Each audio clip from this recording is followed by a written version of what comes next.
Now, most beginner painters believe at least one of these three things, and that is exactly what might be keeping you stuck. So let's see if any of these different myths are holding you back personally. But before we really dive into what these myths actually are, I would love to invite you to a free workshop that's happening in a few days. It's called Create Artwork You Love Without Having to Copy Tutorials. It's happening in a few days and I really don't want you to miss out. The link is in the description box to save your seat. Now, let's get back to those myths and see what myth number one is. I don't have natural talent, so I won't be able to be a real artist. Now, I want you to know before we start this, I thought this about myself too. I've never actually been naturally good at painting. It never felt natural to me. And that's why I gave it up for so many years. And that's why I'm here today, so passionate about sharing my story, my methods, so that you can become an artist too. Now, a lot of people think that great artists are just born with some magical talent that the rest of us sadly missed out on. But if you continue to keep believing this, it really is what keeps you stuck in that hobby artist phase, and you don't actually believe that you have what it takes. Which of course then means that you don't take those necessary steps that would actually make it happen. It's a bit like a self-fulfilling prophecy in a way. So what is the truth of the matter then? Well, confidence in painting actually comes just from knowing which steps you need to take to get what you want to get. Now, it's not some magical gift. If you can follow simple steps, which I'm sure you can, then you can paint. But what steps actually help you grow in confidence as a painter? Well, this leads me on to the next myth. I just need to learn more techniques. Okay. Well, sure, techniques are wonderful, but on their own, they're just a little bit like raw ingredients without a recipe. Now, in fact, I wouldn't even say that technique is even a main ingredient. It's more like the sprinkles on the top of a cupcake. Now, I want you to imagine that you've just walked into a bakery and there's this beautiful cake there. You really admire the gorgeous decorations, there's icing, there's many layers. But what you don't see, or maybe even appreciate, is the eggs, or the flour, or the butter. But imagine you took a bite of that cake and those weren't in there. It wouldn't be very tasty, would it?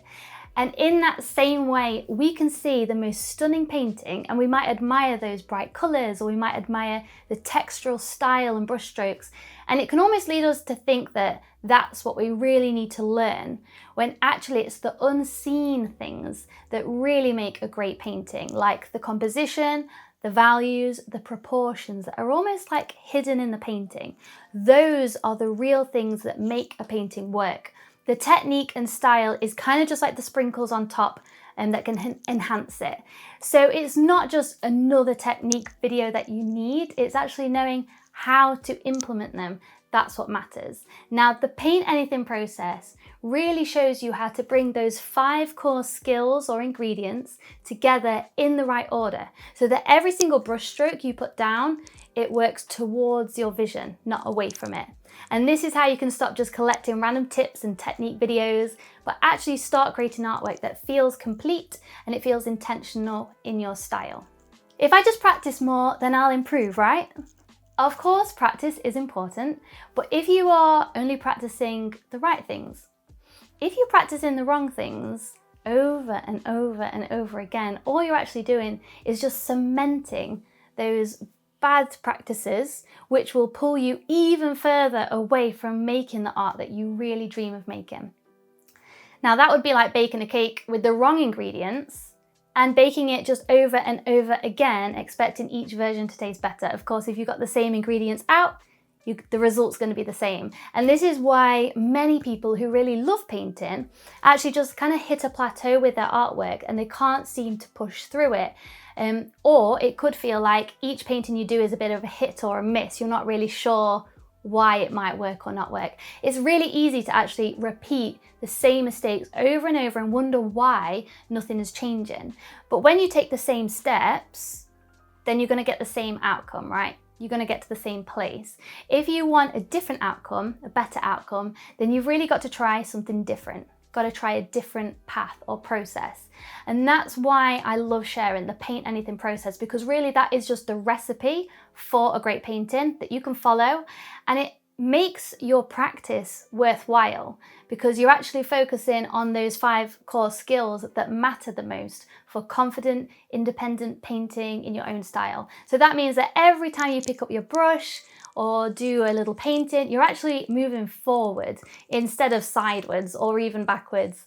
And this process is exactly what helped artists like Christiane and Dawn finally kind of break free from that perfectionism and start painting work that they truly feel proud of in their own style.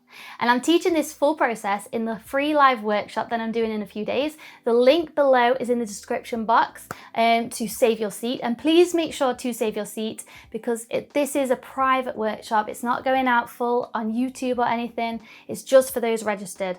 And once you're in, I'll email you all the details with the videos and the links and the workbook that you can print off ready for the live class. I'm really excited to kind of just like see the shifts that you're going to experience in the class. There's also a live Q&A section if you've got any questions. So yeah, I'm excited to see you there.